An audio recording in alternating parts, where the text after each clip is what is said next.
Maybe it was hugs. Hugs? Like physical contact? That's how it started. Yeah, physical contact from... Do we know what we're talking about? Am I just going to talk about myself No, the whole time? Nathan's just still trying to. He's trying to think about. I don't know if I'll remember. It was just, it had something to do with physical contact and... Nathan's over here like, y'all ever been hugged before? And you ever think about how hugs as an adoptee are weird? A little weird about the hugs. That's funny. You're listening to the Janchi Show, hosted by 3 Korean American adoptees diving headfirst into what it means to be adopted, Korean, American, and more. And now, here's your hosts, Nathan, Patrick, and KJ.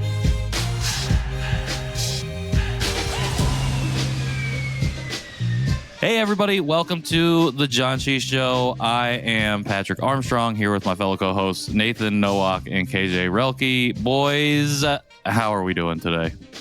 Good. I'm tired. Are you tired? But dude, it's no fault of my own. I'm just moving. I mean, wait, it's exclusively my own fault, not through no fault of my own. It's exclusively my own fault. I played video games all day because I had the day off. And when I do that, sometimes I get more tired. So, I mean, it's been enjoyable, but I'm tired. I resonate with that very strongly. Yeah. I feel like sometimes if I play too many video games, I've actually just am way more physically exhausted.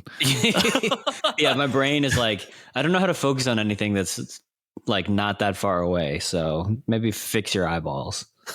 In college, I used to pass out playing video games, and I was still just playing. And I'd just be my character's just running up against the wall, and I'm perfect.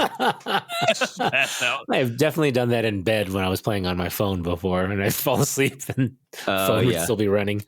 You ever read in bed and like fall asleep and you drop the thing that you're reading on your face? Dude, my wife reads in bed, and regularly her Kindle will fall on my face. Oh, no, Wait, why is it above your face? She's like on me. She's like laying on me reading or whatever. And then sexy reading. You'll just no. And then you'll hear and she'll still be asleep. And I'll be like, ow. Incredible. I like that it doesn't startle her awake. She just it's like honestly sleeps right amazing. Yeah. I wonder how far she's gotten in the reading. Anyways, this is the Janchi Show. Nathan, for any new listeners who might be joining us, what does Janchi mean? Janchi means to feast. We are feasting and celebrating on our Korean adoption heritage and shared stories. And we feast on a drink or snack at the end of the show. Hopefully something that we haven't had before, which we haven't actually even discussed what we're going to have today. So it'll be a surprise. My favorite. And hopefully not expired. Hopefully not expired. Usually it's a Korean snack or drink, although I think this month's box is kind of a grab bag of things. Yeah, we're branching out. But yeah, this is your first time listening, sometimes we do solos, sometimes we do interviews. This one is a solo, and in particular, this is the Janchi Boys catch up with each other because Patrick has had some life things that seem cool that are marginally related to what we're talking about. So we decided it's podcast worthy. So Patrick, you recently went to Arizona to the Grand Canyon with your wife. How was it, man? Also, why? Yeah. That is correct, sir. I did go to those places with that person, and we had a great time. Grand Canyon's always been a bucket list place of mine to go to. Specifically, it became that in Parks when Parks and Recreation was out. I was going to ask you if that was when April and Andy were just like, let's just go. But I love the sea. I love them just going because I'm like, why don't I just do that? Like, why don't I just get my car and drive to? No, we didn't. We flew. Yeah, because that's we did fly to Phoenix and then drove up to Flagstaff where we stayed, and then drove again and one more hour and a half to the Grand Canyon. But that was like really solidified in my mind. I love that scene and just like the freeness, I think, of it, like to just go and do that. I have driven west from Indianapolis when I lived in San Diego. When I moved out there, I drove and didn't stop by the Grand Canyon, but did make that full drive. Very long. Yeah. It was great though. And was honestly, it grand? It was honestly more than grand. if you can believe it. The picture, Emily actually got some really good pictures from the helicopter ride that we took over the canyon. But even those pictures don't do it justice. Do they still have that like glass bridge thing? Is that still a thing? Oh yeah, I did hear about that. I haven't seen it. Maybe on the North Rim. I don't know. North Rim is closed currently. We're in the South Rim, I guess, because in the winter months, that area of the park is closed. The helicopter ride was cool. Like the Grand Canyon, honestly, it's hard to even describe. Like it is really like that vast. A really big ditch. A huge ditch. Huge ditch. Takes a ton of glass to fill that ditch. Somebody put a god-sized hole in the earth. So learned a lot of wild things about it that I guess I just didn't know, but it's only a mile deep, like on average, a mile down, which is, I guess, is a lot, but like I don't know. It feels like it's not that much when you think about it. On average, I think 18 miles or 10 miles across, but 18 at the largest peak per point in distance, and then 270 some miles long. So it's huge. Like it's gigantic. It's grand. It truly is grand. One of the most interesting things though that we learned was that all of that area used to be ocean. Like it all used to be underwater. And I was just like, I don't know. It was just that I just felt like that fact that fact just made me think about, and seeing things like the Grand Canyon always make me think about time and just perspective. And that was the best thing, that the Grand Canyon was my favorite thing because it just helps me think about perspective. And I think when you see something that large, it can be really easy to be like, I'm small and insignificant and I don't matter. But I don't know. For me, I feel like going and seeing those places and thinking about all of this time that it takes to like create something like that.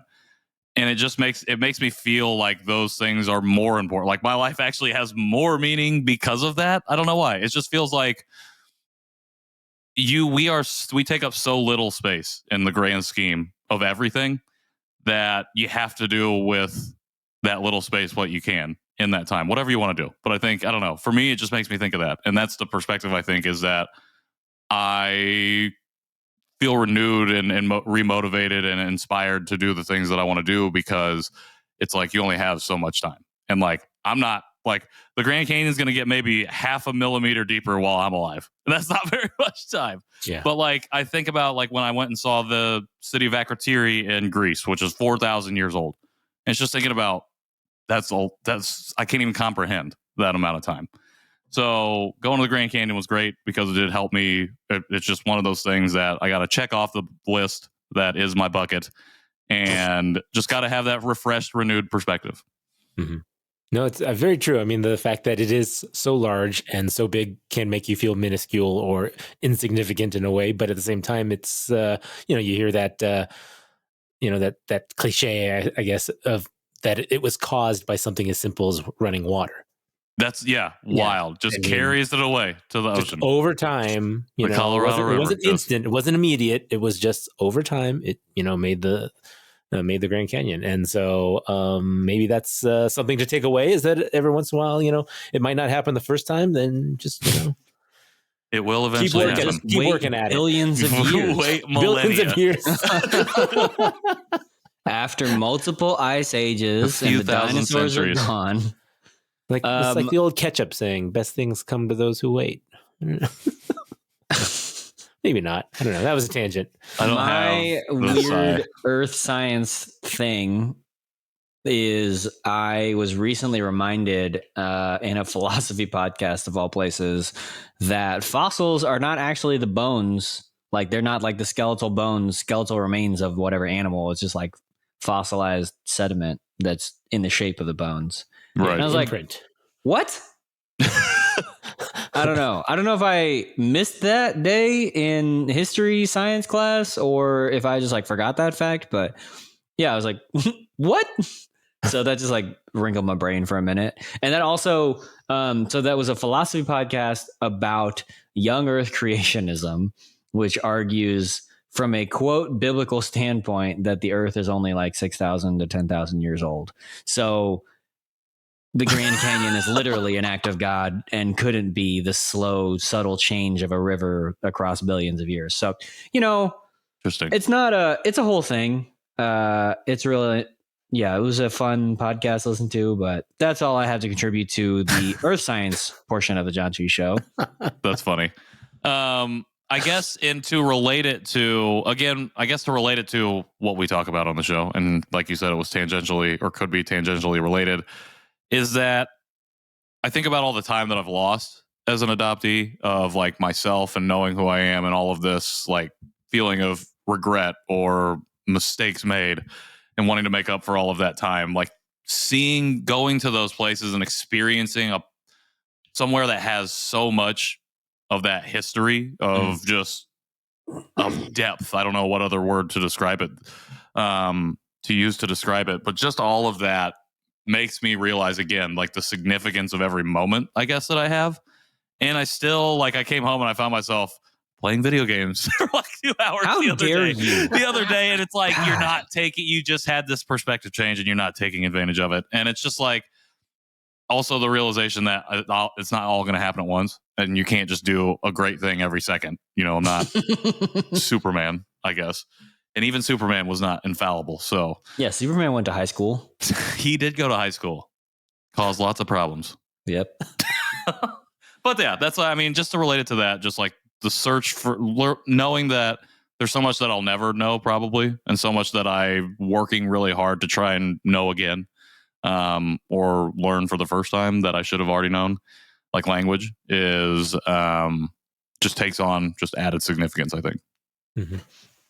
And then while you were there, you found a Korean restaurant.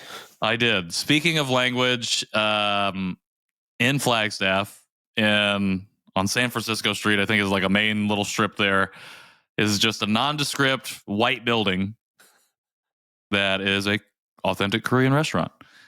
And I knew that we had to eat there at least once.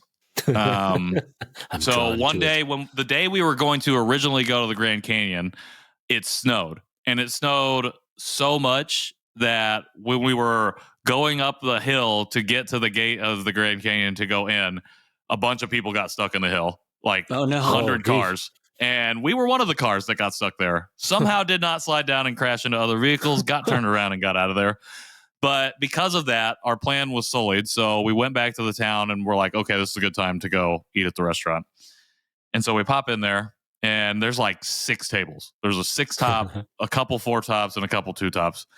And then a counter where there's seats, but no one can sit there because there's not enough room.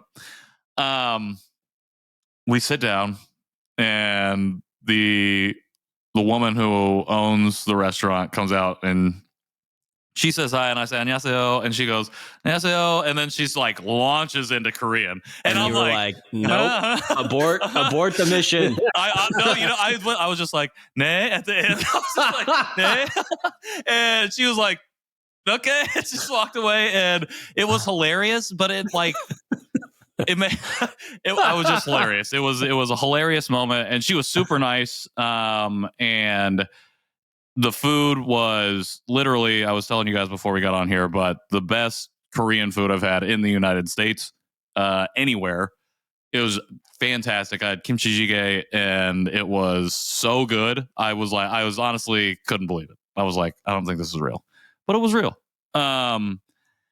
But just that whole language thing just made me laugh because it was like, if I hadn't gone to Korea and had that same interaction in Korea and then been like, then them not care, I probably would have freaked out and had like a terrible reaction or experience at the restaurant, thinking like, oh my God, I just fucked up. Like, I was just like, she probably thinks I'm like making fun of her or something because I don't know. Just all these different things of like not being able to respond or be conversational in the language. Just running through my mind, but I was just like, I think she gets it. I don't think I have to explain it. Yeah, she probably is like blaming your parents who are Korean in her mind. Your Korean parents failed you, and you're like, very well, you don't even know the half of it. Well, at least you tried and didn't mess up like I did and say hello instead of thank you. So, I mean, I feel like it can be interchangeable sometimes. I feel like annyeonghaseyo or I don't know.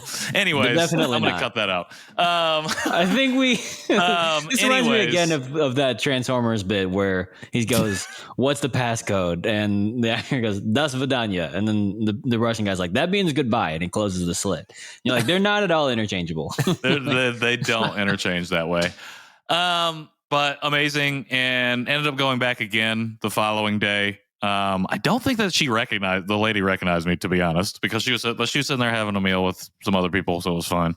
But then had another amazing meal, just as good. What was your dish spicy this time? bulgogi. Some spicy pork Was it bulgogi. chicken, pork, beef? Pork. Was very, Sounds very, good. very, very good. Some of the best, just regular straight up kimchi I've ever had. And like, I don't know, it's just the whole thing was amazing. The only knock that I have is on the menu. It says that they have Terra, but they did not have any Terra beer. So that's like, people, if you know that's my favorite. And that was one of the things that she responded in Korean to me as. Like, I asked for if I could get a Terra, and she like launched into something where I could tell she was explaining why it was there, but they didn't have it. But I don't know exactly what she was saying, so I was like, okay, that's fine. So that's my only knock, is that they tricked me on the menu and withheld my favorite beer from me, and I don't know why. But you should take it personally, though. I did take it personally. Now, is that your favorite beer of all beers, or just your favorite Korean beer? It's become my favorite beer of all beers. If I can have it, I will have it. Nice. I'm a light beer person. Because it's a Korean beer? No, I just genuinely it really enjoy the taste of it, and yeah, I've just drank a lot of it. Interesting.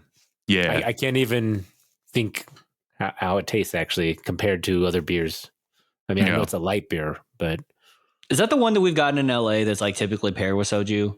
Yes. Okay. Well, I guess they all kind of it's either are. that or Height, but Yeah, Height Height's or the one, Cass. but this is the green bottle one, right? Green bottles. Green Sarah. bottle, Yeah. Like the big, okay. Yeah, and then there's Cass and Obi are the other two. Obi, yeah. I've never Look at had that Cass. Korean beer, mekju, if you will, without soju, and that's been every time I've had that, it's been fun, and then I've had massive regrets later that night. So Don't get peer pressured into it, dude. Just be like, no, I'm not doing that. I just want the beer. the first time I had never done it, and then the second time I kind of did it on accident. How do you do that on accident? So, the first time I was sitting with a friend of the show, Matt Delatour. Oh, well, that makes sense. And I knew what I was getting into. And it was the first time we were in LA, whatever. The second time was when Jerry and Patrick were in Carrollton, I think. And we had Mikju and Soju. And I was like, well, this time I just won't like mix them. I'll just drink them at the same time. Still mixing in my tummy wasn't a good time. So no. I've since learned just Soju for this old boy. But yeah. All right. It did make me excited and ready to go back to Korea. Yeah. What you're doing this summer? Yes, doing that this summer. Gonna be there for 2 weeks. Gonna go to Cannes and then gonna leave straight from Chicago and go to Korea. Is that ICA and then an extra week? Yeah. So the extra week will actually be before. So I'll be there a week before the conference, just hanging out, doing stuff. And then the conference is the following week, and I'll come home, I think, on Monday or Tuesday, probably. Whatever is the cheapest day.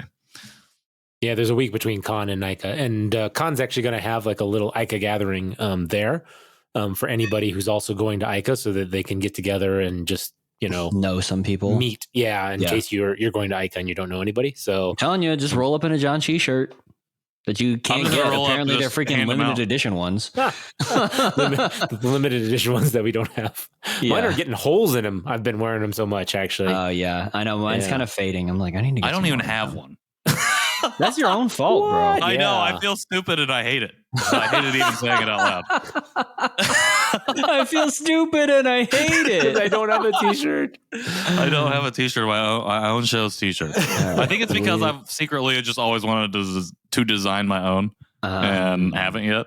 So I'm like, I'm not buying one. All right. Well, we can talk about that. We're going to work on that. We got some other things we're working on. Speaking of things that I'm working on, I don't know why. So in the midst of all this like ChatGPT craze, I've been using it a lot for work. It's been a great coding companion because sometimes I'm like kind of out of my depth. But one day I decided, let's write a song together. I had been listening to a lot of different things about how to like quote get the most out of ChatGPT or how to extend the model or whatever. So I did that and I thought it was really good. And I just wanted to. This is like kind of far back, but the first thing I did was I asked it about me, and then I was like, he's like, I can't tell you anything. And I was like, okay, well, that's fine. Then I sent it my blog post about the adoption apocalypse. And then it was like, okay. And then I was like, all right, so let's write a song about that. And then it's about some things out. And so I'm like working on this song with ChatGPT about the adoption apocalypse. And then I sent it the 3 songs that I have on Spotify. And I said, okay, now write it in my style. And then I had it like describe my writing style to me, whatever, and all these kinds of things. So it's like having a, like a songwriting companion alongside of it. And so like there aren't some like there's little bits that I'm like, okay, this is interesting. I like some of the words here. And then some of it I'm like, this is dumb, but I like the idea, or this is not going to work at all. But I don't know. It's exciting to me. And it's been interesting, like, because my opinion of adoption, my language around adoption is pretty niche to me and the two of you and some listeners of the Janchi Show.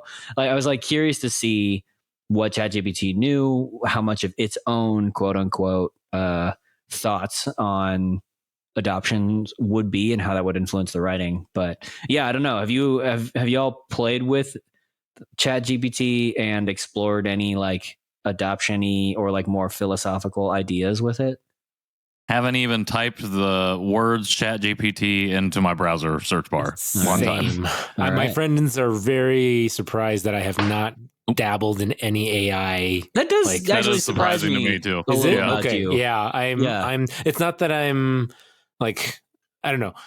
Like, so my friend asked me why I haven't done it. And I explained as like, I kind of feel like just like an old man who doesn't want to learn something new, even though I know it's supposed to be there helping to teach me in a way or do things for me. So it's not like I'm learning anything, but I'm learning how to interact with it, I guess. And I just was like, no, I just don't really feel like doing anything yet. But but I have still never been to the app or the website or any of that. So one of these days, maybe when I'm real bored. Any lyrics that it spit out that you were really? I know you said there was like some you're like, oh, that's pretty good. Like anything that stood out to you, you were like, what the hell? How did you get that? How'd you get that? So right. Okay, so one of the things that I've wanted to do, and I've had a number of things in my mind, and actually is a confluence of things. I was listening to this podcast about how to get the most out of ChatGPT from like kind of a philosophical level, from someone who works in AI, the AI department of Google, and then also listening to Fake Doctors, Real Friends, the Scrub Rewatch podcast, where Zach Braff says, ChatGPT, write me a scene of Scrubs where JD and Turk go to the zoo or something. I don't know, whatever. And so like they prompt it and then it spits out a thing. So I had those things kind of rattling around in my brain, and I've always wanted to write about, I mean, I like writing about adoption and this kind of thing. And so we went through a number of first, like just different allegories, metaphors, images for adoption. And so for a while we were like kind of on the idea of like a seed that was like transplanted in like a different area. And I was like, okay, I like that. But then like as it wrote lyrics, I was like, this is not feeling right. Because it's not so much about like, it captures kind of that nature nurture argument, but not in a good way. And I was like, all right, well, I don't really want to say this. Let's like, what's a different,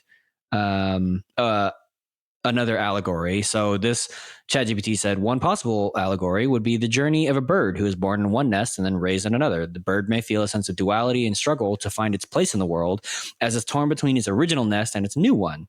I was like, oh, that's like, maybe all that's right, AI, back the frick up.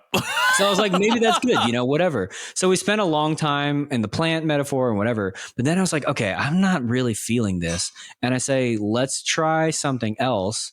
And it gave me the idea of a puzzle piece, which actually me and friend of the show, Lauren, have talked about like kind of adoption feeling like a puzzle and whatever. And then it spat out, okay, how about using the image of a puzzle instead? The puzzle represents the idea of being made up of many different pieces that come together to form a complete picture. In the context of adoption, this could represent the adoptee's journey to discover and integrate all the different parts of their identity.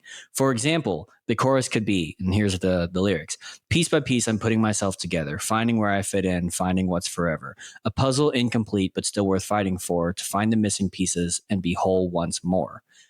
And for the verses, you could use imagery of different puzzle pieces that represent different aspects of the adoptee's identity, such as family, culture, history, etc.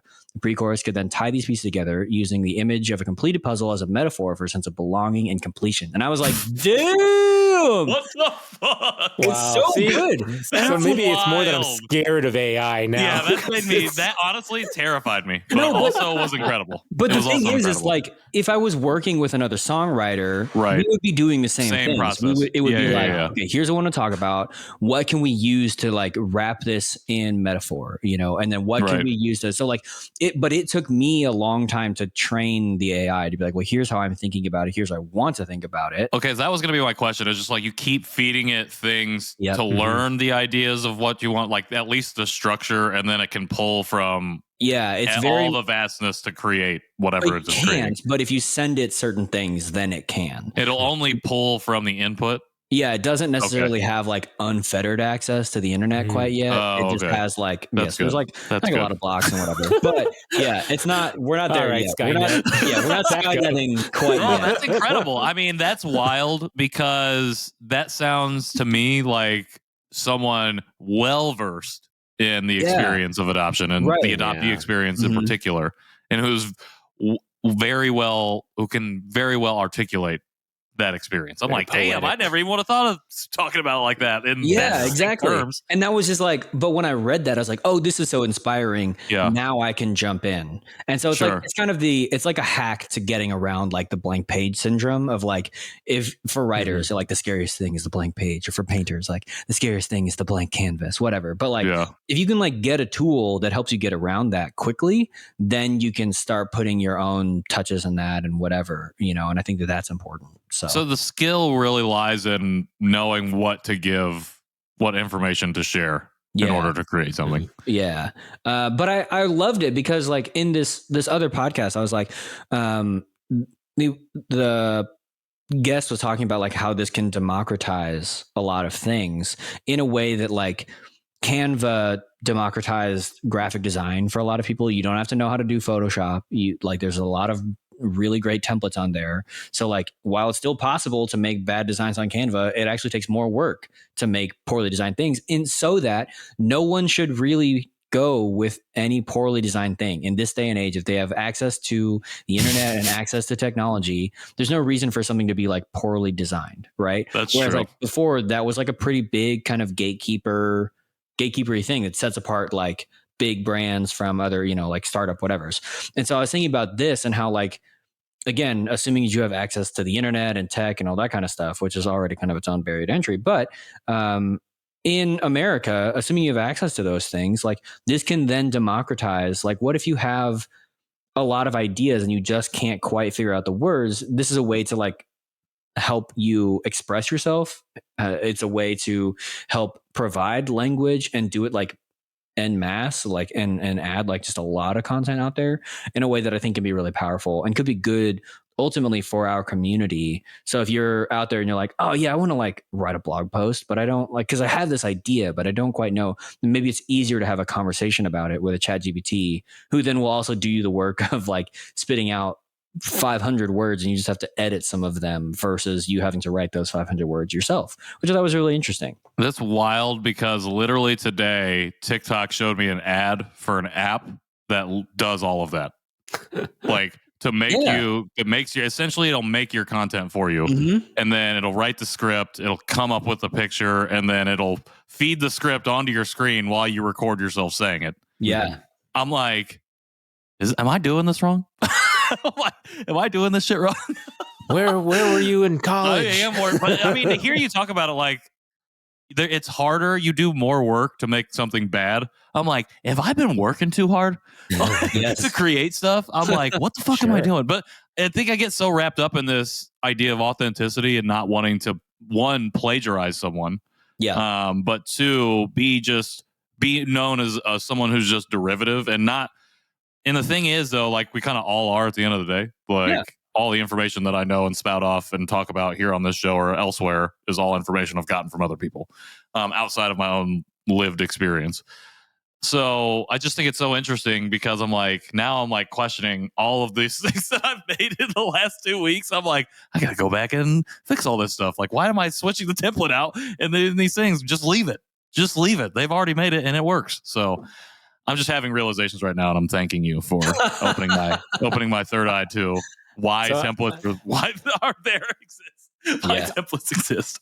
So I also heard, though, that somebody had created something to cross-reference documents with AI content, essentially finding and flagging stuff that is AI written. Because if you think about it, how many people are going to be using it for college papers or business proposals or things? And at what point does it become, like you said, plagiarizing because it is using the same content or something written by AI and not really your own words?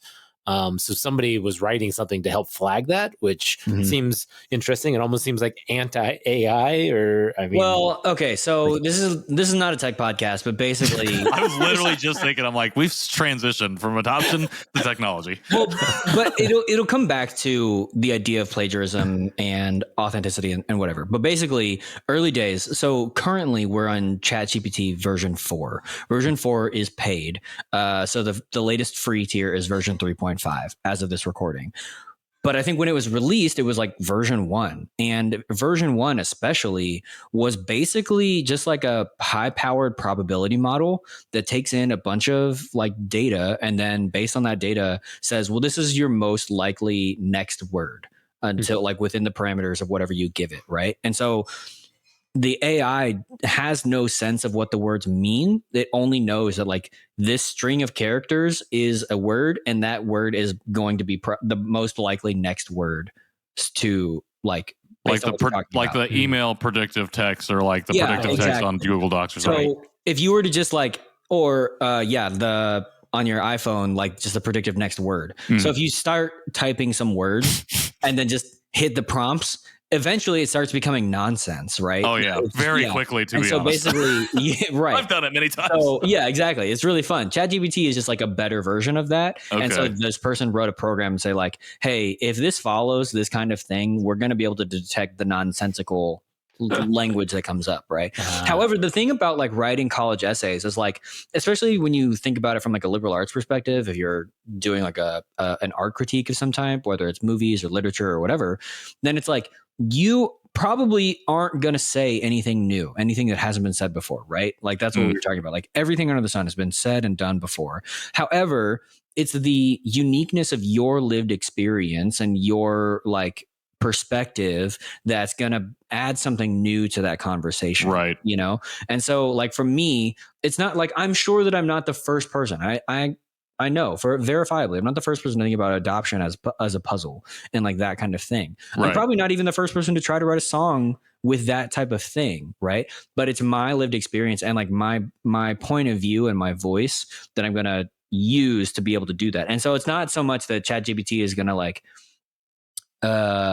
plagiarize me. Well, I mean, I guess it could if I just said write me a song and then I used it to do any check, right? Because like the idea is like if I know actually, oh, ChatGPT pulled from this artist, so I can directly reference this artist. Then I say this is a reference, it's an inspiration, whatever. And there's no problem with that. Like you cite your sources in papers and on Instagram all the time, right? But if you're just saying do the work for me, that's not really what we're trying to get at it. But if you're saying cut through all the boring crap so that I can hone my idea and get it out there and cite it appropriately and all those kinds of things, well, then it makes it even easier to really speak. Like we were talking about last time about like finding your voice, making it resonate and all those kinds of things. ChatGPT, if you know that you got to cut a 10-foot statue of the David, but it's got like 3 feet on each side that's got to go away. Why wouldn't you just use like a huge saw to just cut off those 3 sides instead of taking a tiny hammer and chiseling all, you know what I mean? Like, Right. it's like get through the boring stuff so that you can put your mark on it.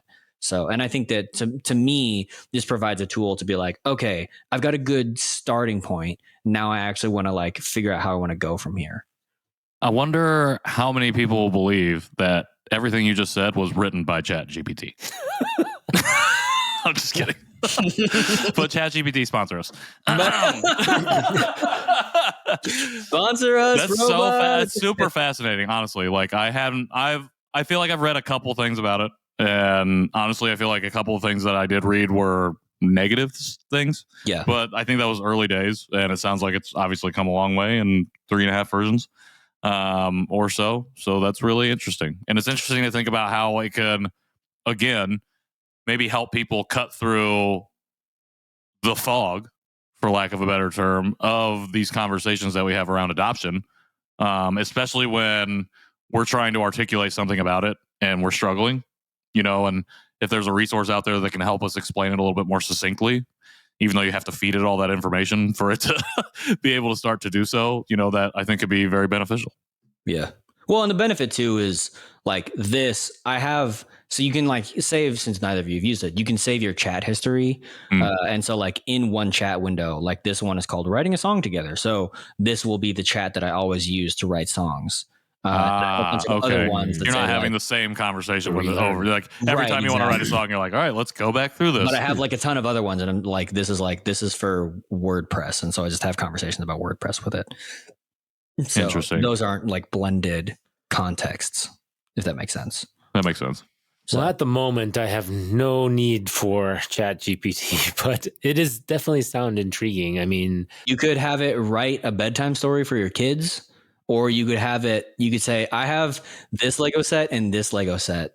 Put it together. Write me a story that involves these two that I can turn into a reel. Like, I don't know. It's or you could say, that's the thing though, is like, this is where like ChatGPT inherently will not come up with any ideas for you. Right. Like, you have to be able to create. It's like you are still required for that spark, that initial kind of idea and whatever. And ChatGPT at that point just becomes another tool in your tool belt to be like, how can I get this idea out in the world? Yeah, I saw somebody post about asking ChatGPT to make a recipe with these ingredients to make something, and I was like, but can't you just Google that? Like, couldn't you just say, yeah, I have these ingredients, and Google would tell you the same recipe? I wonder if that recipe would be any good. I don't know. Like, that's what I was curious as well. I'm like, did ChatGPT make it up, or did they pull from the internet as well some sort of a recipe and say, oh, here's what I found, essentially, these ingredients, and maybe it will taste good. I don't know. Make me a Korean recipe. I don't know. For now, I'm just going to be the grumpy old man saying, no, it's snack time now. I want to think on my own. I want to think on my own. I will say, this is how I imagine Ask Jeeves was supposed to work. Because sure. The idea of it was, I type in a question and it prompts me, it gives me text-based answers back, not just like, because like back when I was a kid, not to show my age, but I was a young child when Ask Jeeves came out, or when I was aware of it, and I didn't know how search engines worked. So when I asked Jeeves a question and it just sent me a bunch of links, I was like, what the F is this? What am I supposed to do with this crap? So yeah. You didn't tell me the answer to my question. Yeah, you just, what? I don't even know. What is this website? It reminds me of like Wreck-It Ralph when they talk to Jeeves. And he starts asking it questions, and he starts predictive texting, like coming up with things before they even say it. Yeah. I would like. What would you like to do? Yeah, right. No. Wait, just hold on. Let me finish my question. Yeah, that's good stuff. Yeah, I don't know. Has anyone else used it for anything? Feel free to write us, because I'd be curious. Yeah, I'd be curious what other people, what other uses, and I don't know, just what other of our listeners are utilizing it. Maybe it'll convince me to check it out. I didn't check it out for a long time because I was like, I don't see the point. But now I'm like, oh, this is interesting. I mean, you got me interested. Interesting. Like, I almost wanted to check it out while you were telling me about it. So I feel like that's in my future now. So Just so you guys know, the next time I text you, it's actually going to be through ChatGPT. don't tell people. Well, this is Tech Time with the Janchi Boys. That was a long. This has been Tech Time, I guess I should say. Okay. It's made me quite hungry. Are we going to do a snack, or do we have time? Yeah, go find something. Man, let's eat. Mukcha. All right, cool. Well, when we come back, we will have some sort of snack, I think. Woo.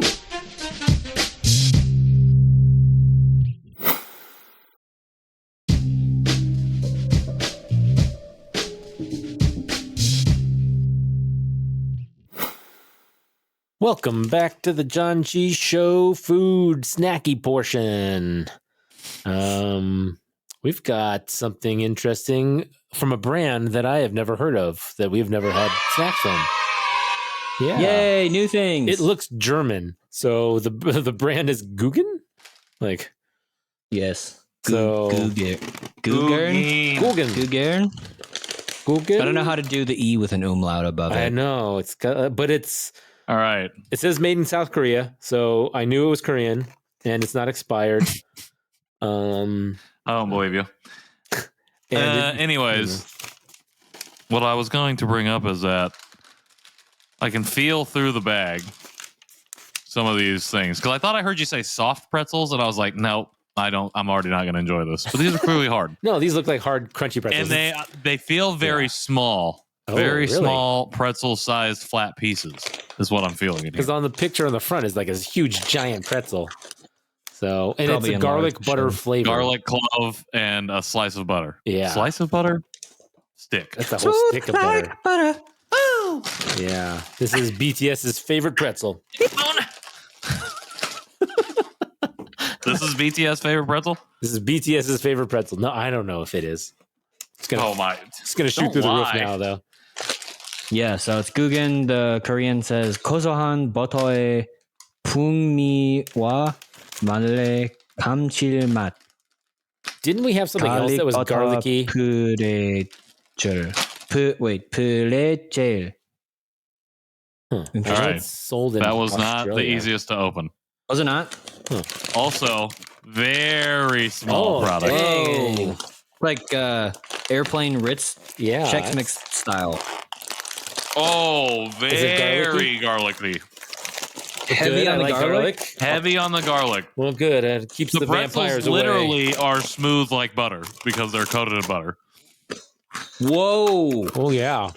That is like one clove per tiny pretzel. Oh, dude. This is This is intense. Wow. That's going in a meal. No An attack vampires of are coming flavor. around here tonight.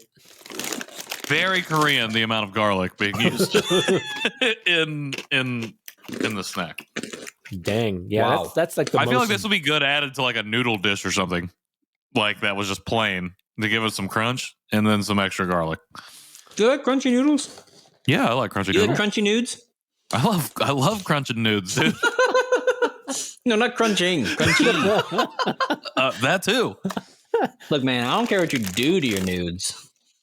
Bloobs and nudes. Boobs and nudes. It's gonna come out. Trust me.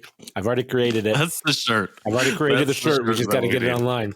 I would see that's a sticker I would endorse and sell and get rid of hundreds of. It has nothing to do with the Janchi I Show. know. What's the Janchi Show about? Nudes and blue? What the heck is this? It's an inside joke. You wouldn't understand. I don't even know what episode we talked about that on, but yeah, this is was a long like the time ago. most garlic on a snack. I almost can't eat any more of them, to be honest. It's like almost too It's much. like, yeah, the garlic is so strong, it's like turning into a spice almost. Yeah. Like it's becoming a sharp flavor, But which if is you smell it, not something I it associate doesn't with smell garlic. garlicky. That's the crazy part. Like it actually smells buttery. Yeah, it does. Yeah, it does. It smells like popcorn. Yeah, Like buttery movie popcorn. right. But when you taste it, it's like garlic. It leaves a residue on my fingers, Yeah. not unlike Yeah. popcorn butter. Yes. Huh. I just thought that it was interesting that it's a German-looking name for the company. On the back, there's a nutrition facts for U.S. consumers. Also, a nutrition information for Australian consumers. also a valeur nutritive for Canadian consumers. So why they have 3 levels of nutrition facts is pretty interesting. But yeah, I gotta let you know. I don't know, man. I mean, it's super good, but it's not bad. It's just too much garlic. It is a lot. That's making it a 2.5 for me. 2.5? Wow. It's too much garlic to me. Wow. I love garlic too. I love garlic, and this is too much. I wouldn't say. Like I can't even eat anymore. It's giving me a headache. I think. No offense to the product or Gugën or whoever. I mean, I would like a little less garlic, but at the same time, if I'm eating something that says garlic butter pretzels, I mean, how can I? I mean, that's a good point. Yeah, how can That's a I? I good mean, point. if I don't like garlic, I'm probably not going to eat the garlic butter pretzel. So definitely not. Okay, actually, Definitely not false advertising for sure, right? We've had stuff that said, it was like apple flavor or something, and it was like, this doesn't taste like apple. all right. I'm doing a Janchi retroactive rating review, and I'm bumping it up to a 3 because I think you're right. I like garlic, and I ate this snack well knowing that garlic was the first word written on the package, so I should have been prepared. So I'm bumping it up to a 3. I'll give it a 3. I like that you're like, you know what? I see how this is my fault. Yeah. Yeah, I'm willing to admit accountability for Good. misrating this. Gugën thanks this you. snack. So I apologize. You know what? Even because of that, I'll eat another one while we're sitting here. All right, go ahead. Wow. So Nathan, what was your rating though? I really don't have anything bad to say about it. I mean, yeah, it is a lot of garlic, more than I expected. And it's not like it tastes bad. It's just more than you expect. So I'm going to give it a 3.5. And it's not, it's not in the 4 to 5 range yet. But I'll give it a 3.5. Interesting. Okay. So A, don't love that the bag was hard to open. B, don't love that I have to eat it in the bag, which is not like Guggen's fault, obviously. If it were me, I would pour it into a bowl. Right. What am I using? Letters. So C, I don't love the wetness and like the stickiness of the butter. Mm-hmm. That's real gross. I don't like eating things that I feel like I have to wear gloves to like keep my hands clean. The one exception being nacho cheese Doritos. I would just destroy those. But every rule has an exception, right? Then yeah, the garlic is really strong. The butter is really strong. To your point, Nathan, they did nail the flavors like right on the head, but it's really more like they slapped you in the face and also stabbed you in the back with these flavors. Like it's very intense. And the garlic did both somehow. Yeah. Well, the butter slapped you in the face and the garlic stabbed you in the back because you thought garlic was your friend. I was born in the garlic. Oh, that's funny. Anyways, I'm gonna give it a 3.5. I genuinely enjoy it, and it's a lot. And I think if I was eating it with chopsticks or some other eating it with a tool that was not just my pure fingies, it would be more enjoyable. I would not put it in nudes, but That's a good point. generally that would up my experience of it. But it's good, but it's intense flavor. So yeah, 3.5 for me. All right. Couple Now, 3.5s. Because I like thinking how to make something a little bit better. Take a bunch of these. I don't know, that could be taken in all kinds of ways. Take these pretzels, put it in a bag, crush it up, and then add it kind of not to noodles like you were saying, but add it to like rice maybe bowls. bread and make like a crunchy garlic bread. You're gonna Like add a bread topping. to bread? Yeah, well, this is Yo, man, I pretzels. heard you like bread, so I took some This bread. is and a then crushed it crust. up and- This is a crust for the bread to make it a crunchy garlic bread because you won't need to add anything else. That's funny. See, I like my idea better than the bread. Putting it in noodles? Noodles? Yeah, you don't like crunch? You don't get like watercress in your noodles? It Just had- like crunchy We had something? garlic noodles just No. recently, and I mean that's good. So why not? But You I get do like not. peanuts in your noodles? No, not really. What? I love Like, peanuts I in my love the noodles. flavor of a pad thai, but like, I'll do it in unless- my rice too. unless If the- it makes you feel better, I'll do it in the rice. Okay. unless the peanuts are rice. like really tiny. garlic butter rice that could be okay. With Ooh. pretzel crunch. Ooh. Spam musubi, crush it up, wrap the spam musubi in it. There you go. I don't know what that is. was thank you. I like how into it you were. Like you felt, movie. it just felt like a super bro-y moment, and I was like, nice. I love that energy, but I don't know what that is. Tell us now. This is a food hour. It's like a Hawaiian dish, I guess. It's I forgot that you used to winter in Hawaii. Yeah, well, and my wife's family and everything like that. But it's essentially spam, nori, rice, and then you wrap it up and make it like a little sandwich, essentially. So the meat's on the outside? Spam's in the middle, 2 layers of rice, and then the seaweed's on the outside. Okay. And the spam I thought you were gonna cooked with like a teriyaki or something. And it's just a really good handheld food. I thought you were gonna say that it was your second favorite item on the buffet. No. The man summers in Hawaii and winters in Las Vegas, or what? The other way around. Yeah, come see me when I'm in Vegas. This is an off-air conversation. We should. You know what, people? You can, if you want to connect with us and give us your ratings on the snack, or just say, "Hey, I use ChatGPT to redo your whole show and run your lives." That's fine. You can message us at Janchi Show on all the social platforms. You can probably email us to. We have a new email. Oh yeah, Yeah, we have a new email. JanchiShow@gmail.com. There you go. You said the Gmail like it was. It's pretty simple. Gmail, Janchi Show.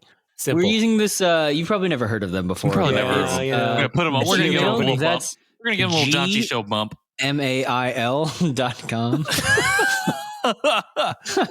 It's Google could- Mail. Yeah.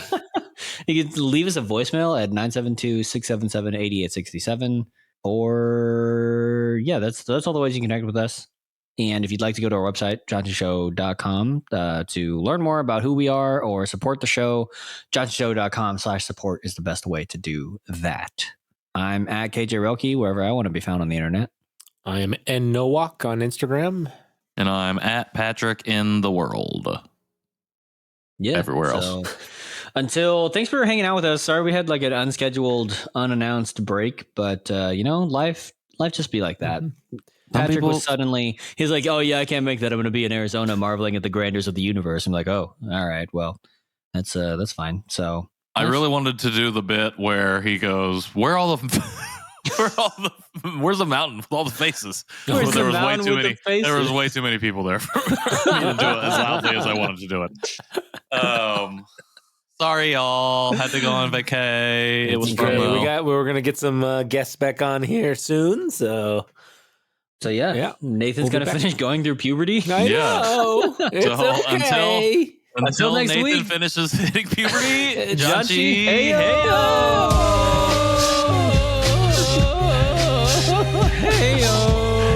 The garlic Oh, wow. It's the garlic. taking me back.